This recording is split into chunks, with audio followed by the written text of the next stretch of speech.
ku akarere turimo.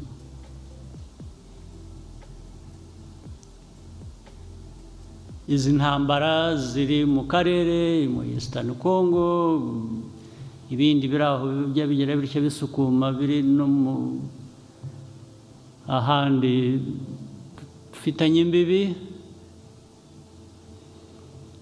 amateka yabyo ubundi murayazi, ariko iteka ahora avugwa ukundi, bihora biza bityo abantu bakaza bavuga ngo barashaka ibisubizo, barangiza bakaba nabo ahubwo bagatera ibindi bibazo, kubera ko barashaka no gukemura ikibazo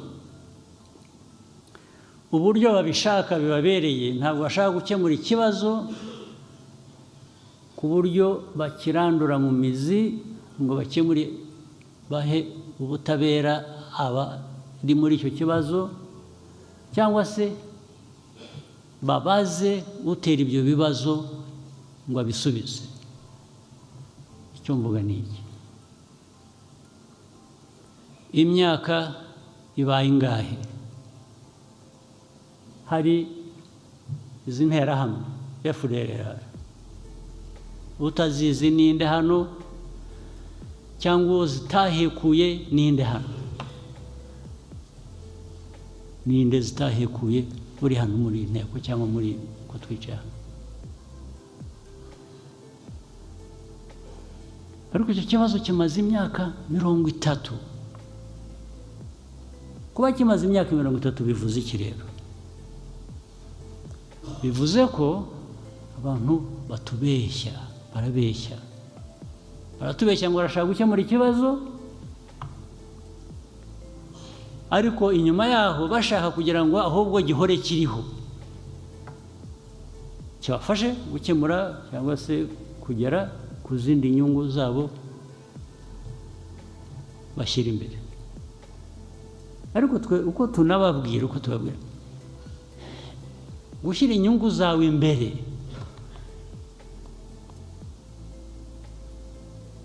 twe ntabwo bitureba, nta nubwo twarwanya inyungu zawe, ntabwo turwanya inyungu zawe, ariko inyungu zawe ntizishobora kuboneka aho inyungu z'abandi cyangwa uburenganzira bw'abandi bitubahirizwa.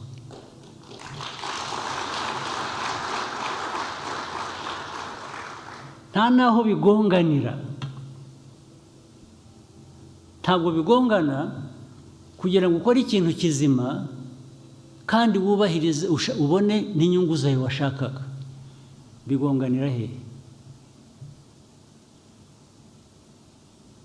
Icyo ni kimwe, icyo turakivuze, ikintu cy'interahamwe barangiza bagahimba interahamwe zari zaratashye, hanyuma u Rwanda ruzigarura muri Eastern Congo kugira ngo bakore exploitation, babone uko batwara ubukungu bwa Congo. Ariko ubukungu bwa Congo nge ntwara, wowe kuki utabukoresha we nyirabwo? Ko mbona abantu bawe bakennye nk'abanjye hano cyangwa bari no hanyuma, kuki utabikora kwanza? Ariko cyo kubeshya ngo interahamwe zaratashye, kuko erega nyinshi zaratashye, kuko ziri na hano, bazaze ahubwo tuzibereke izatashye nyinshi imyaka miremire. Kandi na UN arabizi, bamwe nibo babacyuraga, baba bazana n'abahoze mu ngabo za kera zafashije abajenosideri bakamara abantu. Icyaka bagera bikanahimba akavuga ngo ariko urabizi mu Rwanda nta nubwo tuzi abapfuye n'abishe, ntabwo baza. Hari ahantu usanga imvugo ari ukuvuga ngo mwitonde ibintu bya genocide, ababikorewe hari n'abandi bapfuye. Rwose hari ubwo ariko iyo bikorwa n'abantu bafite imbaraga urabihorera ugakora ibyo ushoboye. Icyo ni ikindi. Ikindi kikaba ngo ni bakeya, abicanyi bake bababaye cyangwa bibavanaho icyaha gute? Abicanyi bake, ariko ababivuga ubwabo muzi ibintu by'iterabwoba, terrorists kujya guterera ahantu hejuru se bagomba kuba bangahe? Isi irwana n'abantu batanu bageze batya batanu bakoze igikorwa cy'iterabwoba. Ibyo kuri bo nibyo biremereye kurusha abantu bishe abantu miliyoni y'abantu hano bari aho bari hariya bafite intwaro, bahabwa intwaro na training n'ibindi byose na leta ya Kongo. Kuri ibyo niyo dukwiriye kubigendamo buhoro tugaceceka. Hejuru y'ibyo dufite abantu bari persecuted bava muri Kongo, mu Eastern Congo, hano mu Rwanda ibihumbi 130, 130,000. N'abandi barazaga buri cyumweru barambuka bakaza.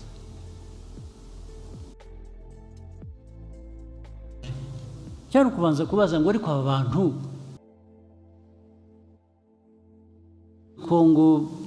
Kongo ikabarambirwa bakabirukana, bakwiye bataha iwabo.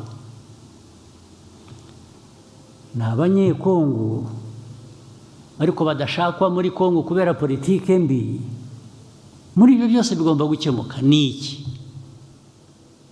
Ariko ikibazo cyakemutse ni uko aba bantu ari abanyekongo.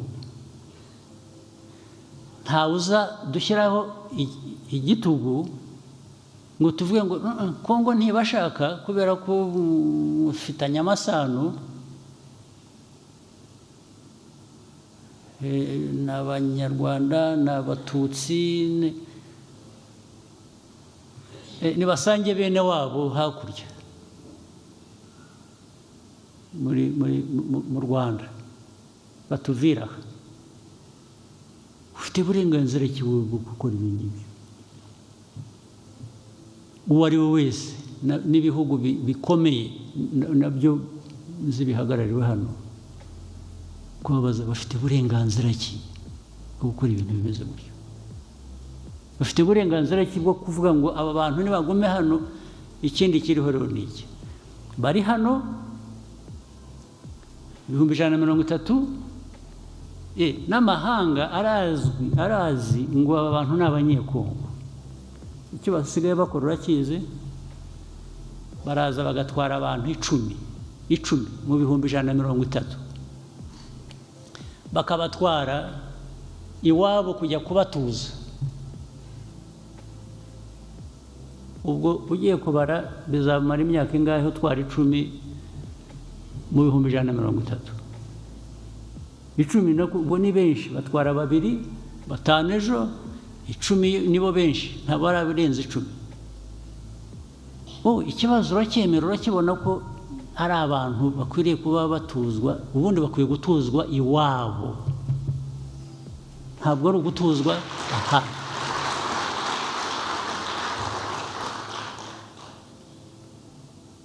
Warangiza ugahindukira ikibazo ukakigira icy'u Rwanda, ukakigira icyanjye, ukakimbaza.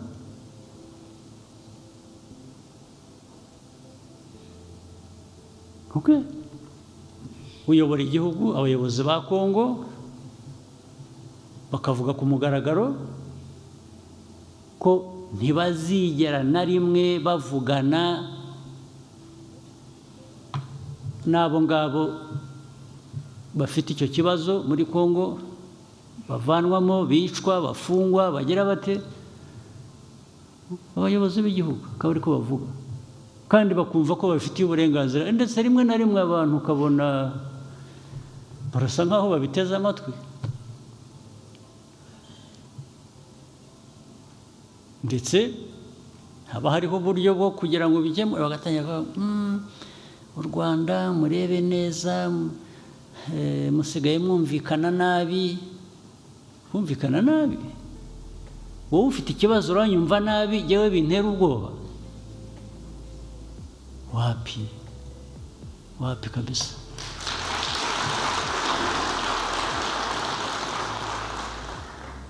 Hari nabo nibutsa, nibyo navugiraga hariya kuri stade. Ubwo bakambwira ngo vugana n'aba bantu barwanira, ukavuga ngo urebe ngo bashyire intwaro hasi, ngo tubashyire ahantu, hanyuma ibyo tuzakora tuzabitekereza. Ariko ibyo simbizi, wenda bazabyemera. Ubundi uko mugenza abantu banyu nta nubwo mukwiriye kuba mubimbaza, ariko iyo ufashe abantu nabi ukabambura uburenganzira bwabo bifite ingaruka. Ndetse nkabongereraho nariko jewe mubwira muzi aho naturutse.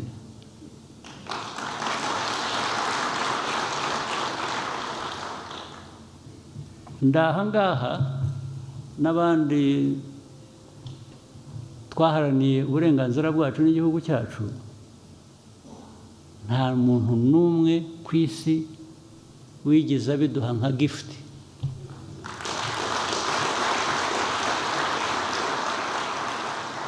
Nta muntu wigeze aduha iyo favor. Wenda abandi hari abadashoboye kurwanira ibyabo, batinya no gupfa, ariko twebwe tudatinya gupfa, uzatwizanaho uzatugwaho rwose.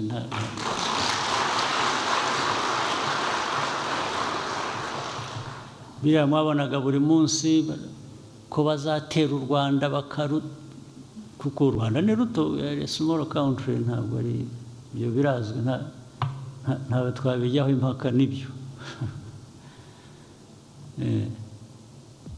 Small country, but our rights are as huge as of these big countries. It comes our right.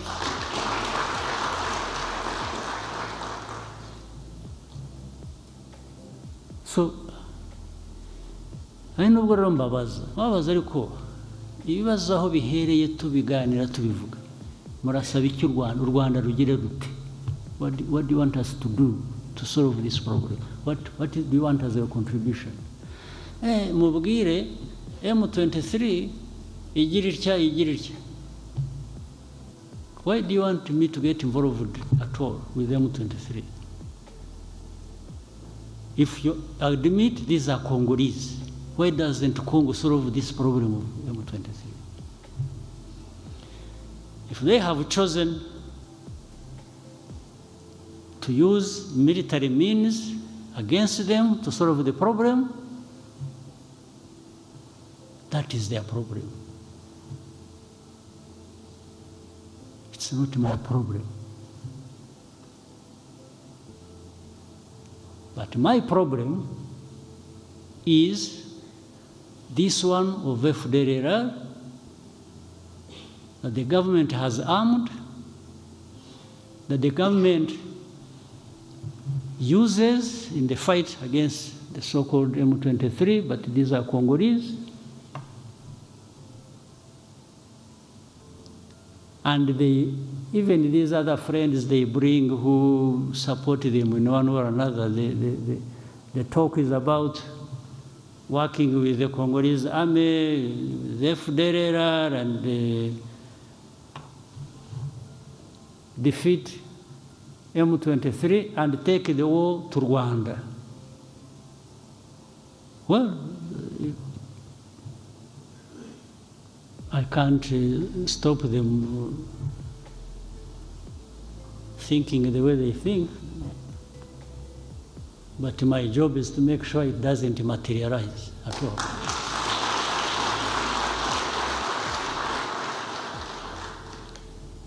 But ikindi muvane abasirikare banyu muri Congo, muvane RDF muri Congo. So the question is, RDF rega kwiri muri Congo yajyanyeho n'iki? Kucyibwira ko yabiri muri Congo yagiye kugira gute? Niba uzi icyayijyanye rero, niba urishobora kwiriyo muri icyo kibazo, muri icyo kibazo, hanyuma noneho ubaza u Rwanda utari ko abasirikare b'u Rwanda mwohereza muri Congo nijoro ku manywa bakaba bavuyeyo cyangwa bagumayo, kuki bagiye ko ikibazo twakirangije? Ikindi bakwiye guhagarika ni ugufata ikibazo cy'abanyekongo bakakigira icyacu, hanyuma warangiza ukavuga ngo wowe ugira icyo ukora hano,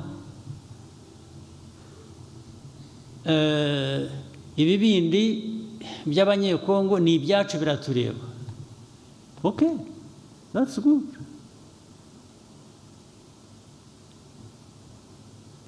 If you admit that these are Congolese, then don't use their existence in Eastern Congo against me by saying I'm supporting them.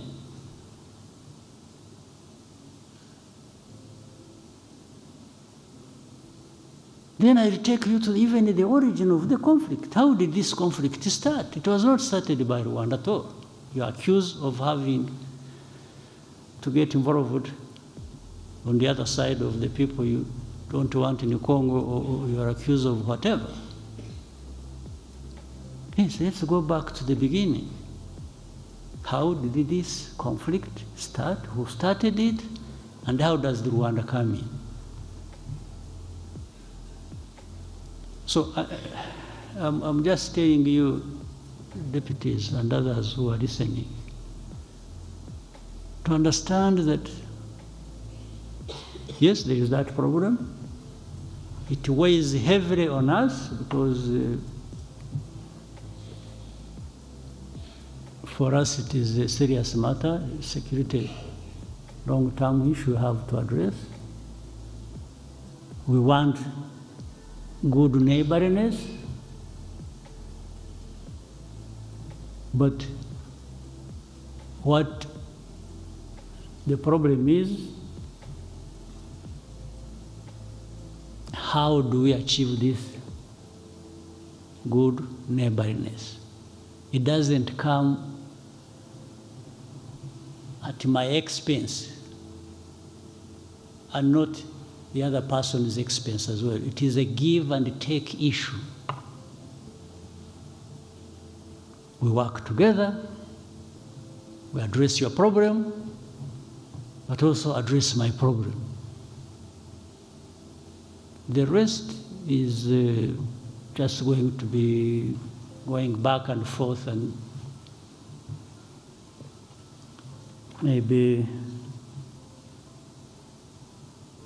But I have tried to cut a long story short because so many things have been discussed, agreed,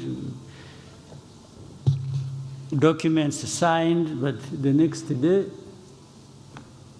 the one who signed what they even proposed comes and says, no, I have changed my mind, I want the other thing. And then there are people who listen to all that and they think, but I assure you,